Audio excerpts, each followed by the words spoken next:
We are back for another video on the channel today. Today is a new type of concept. It's called Wrexham Recap. So in this series, I'm going to be talking about everything that's happened at Wrexham AFC in the past 1 to 2 weeks. Today is the first episode. Yeah, I've got loads of stuff that I want to talk about today, but before anything, if you haven't seen on my Twitter or on my community post on YouTube, we are going for 20,000 subscribers before the end of 2023. So if there's any Wrexham fans watching this that aren't subscribed, get down there, help me out, click the red subscribe button, as we're just under 800 away from hitting 20,000. That's the goal. I'm going to put in loads of effort in between now and the end of the year to hit this goal. So if you could help me out and if you enjoy this type of content, get down there and subscribe. Let's see if we can hit 19.3k on this video. That'd be absolutely incredible. And let's get into the recap. So the first bit of news that I want to be talking about is our FA Cup first round draw. Now, there was a bit of anticipation going into this draw. You know, there was a couple of teams that we really wanted to get. Our rivals Chester FC were in the draw for the first round. Unfortunately, we didn't get them.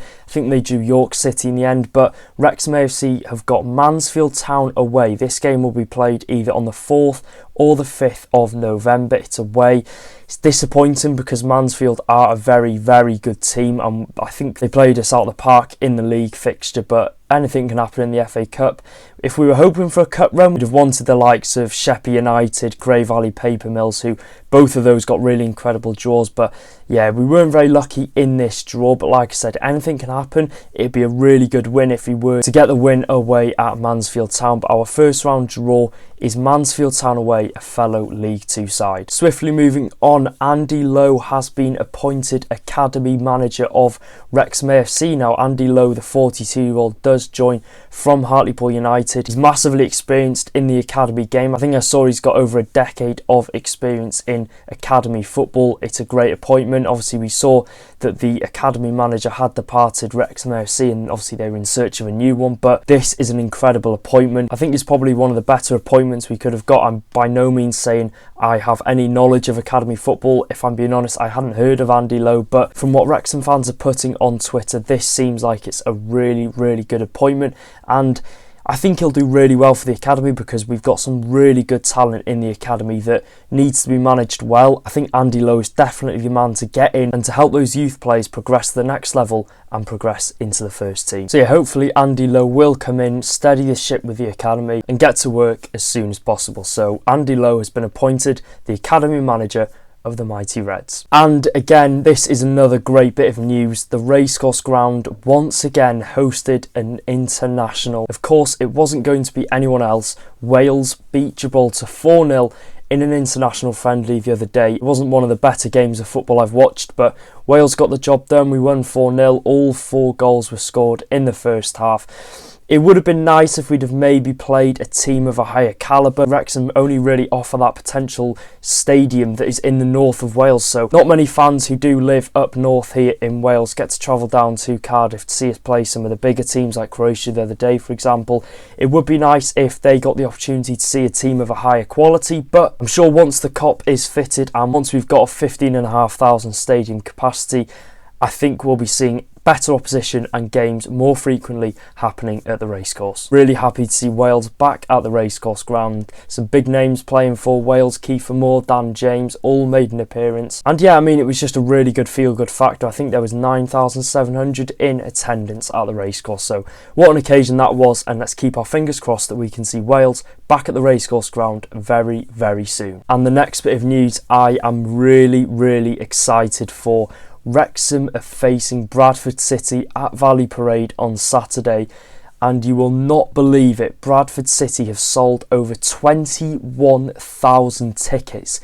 Yes, you heard me right, 21,000. Now, when we were in the National League last year doing well, we were obviously thinking about the possible away games, which would be absolutely incredible, and obviously Valley Parade of Bradford City was obviously one of their better grounds that we really wanted to visit, and it's finally here. We knew it was going to be a bumper crowd.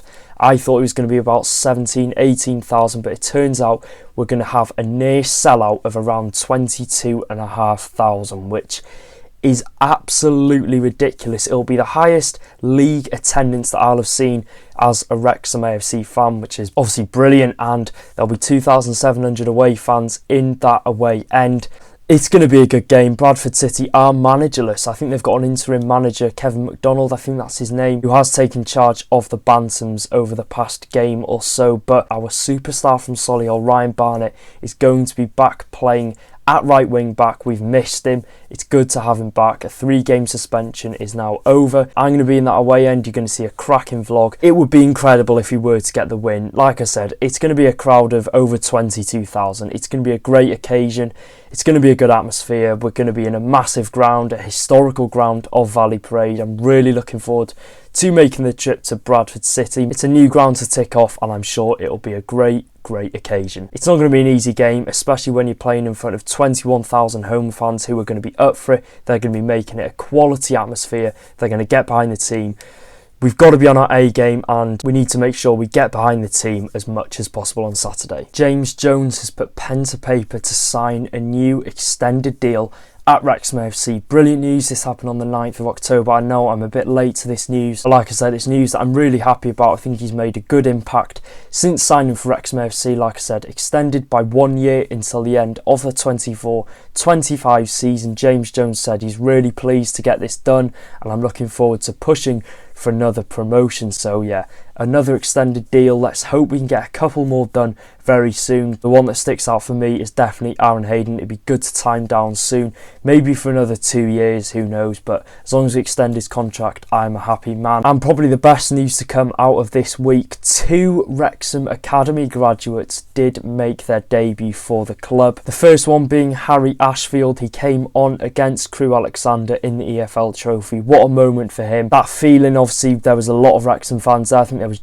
over 1,000 Wrexham fans. To make your debut being cheered on by 1,000+ Wrexham AFC fans is absolutely incredible. So a huge well done to Harry Ashfield. And the second one is Aaron James, who played against Salford City. I think he lasted around an hour, just over an hour. The coaching team speak really highly of him, and I can see why. I think he's got a great future ahead, especially for Wrexham AFC, if he can continue to develop. I think if he does play again, it would be good to have Tozer in that defence, obviously, to command him, to tell him what to do. I think he played really well alongside Ben Tozer. I don't think it's too early to speak about the impact that Stephen Fletcher has had since signing for Wrexham AFC. It has been absolutely ridiculous how good he has been in every game that he's come on since signing for Wrexham AFC. I wanted to highlight this because of his performance against Crewe Alexander at home in the league, and obviously Salford City, who we have just played. He has been absolutely fantastic, and I understand that people are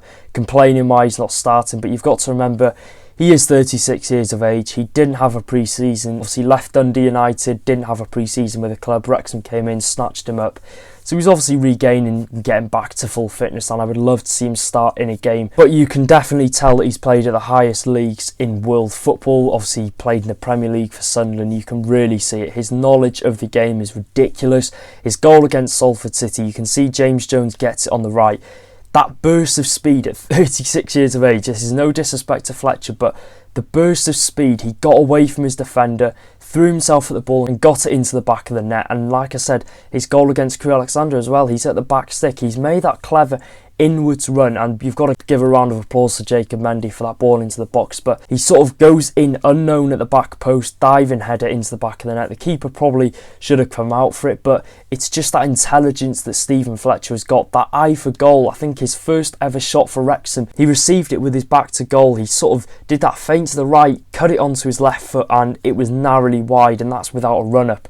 You can tell his quality, and if we can get him back to full fitness, back firing, we could have a hell of a striker on our hands. He's already got 2 goals for Wrexham AFC, and I think there's definitely many more to come. He's a threat in the air, he's clever, he's got really good knowledge of the game. But no disrespect to Luke Armstrong, we've obviously saved that £500,000, and if I'm being honest, I don't think any striker could have made a better impact than what Stephen Fletcher has had at Wrexham AFC. Of course, you can say, oh, he's only scored 2 goals, but the impact he's had on the team, when he comes on, we look a far better team. And Ollie Palmer, when he's on the pitch, he's absolutely incredible.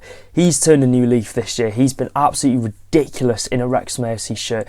And obviously Stephen Fletcher now, our depth we have got in that striker role, we're so lucky to have. Let's hope Stephen Fletcher can have a really good impact if we do need him on the weekend against Bradford City. And the last talking point of today's video, I'm sure you've all seen it by now, the viral moment on Welcome to Wrexham is the map. Now, a lot of fans have been confused, but a lot of fans have understood that it's been used to get everyone talking on social media. It's gained a lot of views on Twitter. Loads of news articles have been writing about it. As you can see, this is the map on screen now that Welcome to Wrexham did use on their episode. The main thing that stands out, why on earth is Brentford right next to Blythe Spartans? It is just laughable. I didn't notice it at first until I saw people talking about it on Twitter afterwards, but I mean, what is going on? It is an absolutely ridiculous map. I'm just looking at it now. Everton is near Anglesey. What? Cardiff has jumped down into nearly Devon. You've got QPR that's on the border of Wales and England. I mean, what on earth is going on? It's brilliant. It is absolutely brilliant. Stockport's near Barrow. Everything's all over the place. It's been a really good, clever bit of marketing from the producers at Welcome to Wrexham. It's definitely got people talking. Now, out of all of the Twitter accounts that did post about this incredible viral moment, it has gained a total of 13,507,400 views across all of these posts that people have put up. So it's worked a treat. This genius marketing strategy that the producers of Welcome to Wrexham have done. You've just got to give a round of applause because they've obviously done it on purpose and it's worked a treat. I would say people have fallen for it, but people are just laughing at how comical it is. And obviously we've seen football clubs like Blackburn, Brentford for example, they put we're just a bus stop in Hexham that gained 1.8 million views. I mean, there's football clubs galore tweeting about it, big outlets on Twitter. So it's a moment from the documentary that has gained a lot of traction, got people talking on Twitter. So give yourself a pat on the back, whoever came up with that idea that works for Welcome to Wrexham. And yeah, I think that's a good way to cap off this video. If you enjoyed, make sure to drop a like. Let's go for 400 likes on today's video. Like I said, subscribe. We're on the road to 20,000 subscribers. That's the goal before the end of the year. If you could get down there and subscribe, it would be massively appreciated. And as always, up the town, and I'll see you in the next one.